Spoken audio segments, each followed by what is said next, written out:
Hari ini 43 tahun lalu salah satu bendungan terbesar di dunia diresmikan. Selengkapnya dalam Today's History.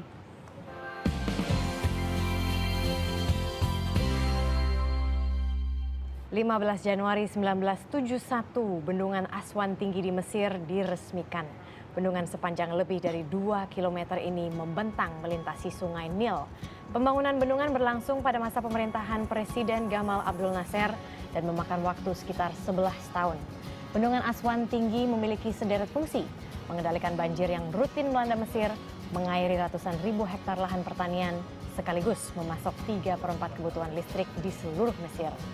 Semula Amerika dan Inggris menawarkan dana untuk pembangunan bendungan ini, namun ketika Presiden Gamal Abdel Nasser meminta bantuan Uni Soviet, kedua negara itu membatalkan tawarannya. Pembangunan bendungan menghabiskan dana 1 miliar dolar Amerika atau sekitar 12 triliun rupiah saat itu. Sekarang jadi berapa ya? Sekarang berapa kalau bisa dikonversi? Itu tahun 71. Itu sudah 12 triliun. Ayo Adrian, kalkulatornya tuh. Waduh, kamu nih pusing. Pakai tetap triliunan lah. Tapi itu membangunnya. Kalau wisatanya ternyata lumayan murah lah, bisa affordable. Ternyata ada satu wisata yang kita bisa menyusuri Sungai Nil dan juga melihat bendungan Aswan ini. Harganya hanya $300. Jadi lumayan. Oh ya, itu berapa jam, Janes? Apa terserah? Saya nggak tahu ya berapa jamnya. Tapi mungkin cukup lama lah ya kalau Sungai Nil sepanjang itu. Tapi ya yang pasti buat foto-foto ya worth it lah $300 ya. Worth it. Oke, sesekali kan katanya seperti kamu bilang. Sekali seumur hidup. Boleh lah ya. Yes. Kan? Jadi daripada minum kopi, mendingan kita datang ke bendungan Aswan. Nah, kita masih akan bicara mengenai bendungan. Sejumlah bendungan raksasa di dunia memiliki fungsi utama sebagai pembangkit tenaga listrik. Namun beberapa negara berikut menjadikan bendungan sebagai wisata andalan.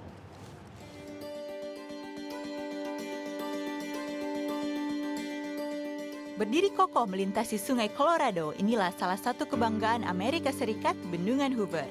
Bendungan yang terletak di perbatasan negara bagian Arizona dan Nevada, Amerika Serikat ini dibangun tahun 1931. Proyek ambisius yang melibatkan ribuan pekerja ini selesai tahun 1935. Kala itu, Hoover menjadi bendungan tertinggi di dunia. Bendungan setinggi sekitar 200 meter dan panjang hampir 400 meter ini semula bernama Boulder. Tahun 1947 diganti menjadi Hoover untuk menghormati Herbert Hoover, Presiden Amerika Serikat ke-31 yang berperan penting dalam pembangunan bendungan.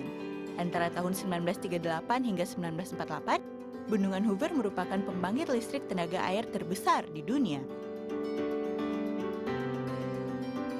Tahun 1937, Bendungan Hoover dibuka untuk umum, namun sempat ditutup ketika Perang Dunia Kedua. Kini, Hoover bisa menarik sekitar 1 juta wisatawan setiap tahun. Selain berjalan-jalan mengitari bendungan dan menikmati keindahan Sungai Colorado, pengunjung juga bisa melihat cara kerja sistem pembangkit listrik tenaga air. Tertarik mengikuti tur ke Bendungan Hoover? Anda cukup membayar sekitar 150 hingga 180 ribu rupiah. Cina juga memiliki salah satu bendungan terbesar di dunia, Three Gorge Dam alias Bendungan Tiga Ngarai. Pembangunannya dimulai Desember 1994 dan selesai tahun 2008. Bendungan ini menjadi bukti bahwa perkembangan teknologi khususnya di bidang infrastruktur berkembang pesat di Cina. Bendungan raksasa ini berdiri di atas sungai Yangtze dan melintasi 3 wilayah. Panjangnya sekitar 2,3 km sementara tingginya sekitar 185 meter. Saat ini, Bendungan Tiga Ngarai menjadi pembangkit listrik tenaga air terbesar di dunia. Meskipun pembangunannya sempat menuai kontroversi, karena 3 desa harus ditenggelamkan dan sekitar 1,2 juta warga harus direlokasi. Tur ke Bendungan Three Gorge termasuk salah satu atraksi favorit. Wisatawan bisa menikmati kemegahan bendungan dari atas kapal pesiar sambil menyusuri Sungai Yangtze.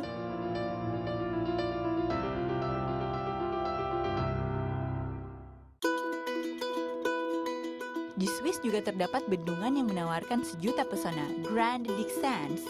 Pengunjung bisa mengelilingi bendungan dan menikmati keindahan pegunungan Alpen serta eksotisme sungai. Biaya hanya sekitar 130 ribu rupiah.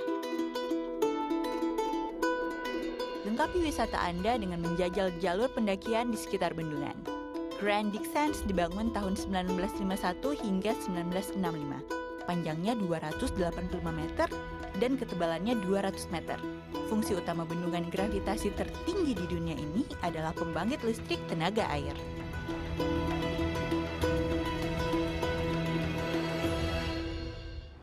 Nah, itu dia beberapa bendungan yang terkenal di dunia yang juga sudah dijadikan objek pariwisata. Mungkin ini juga bisa dicontoh sama kita. Kalau misalnya kita lihat bendungan di sini di Waduk Jatiluhur ya, itu memang sudah ada dulu tuh kata mama saya tuh suka main ski.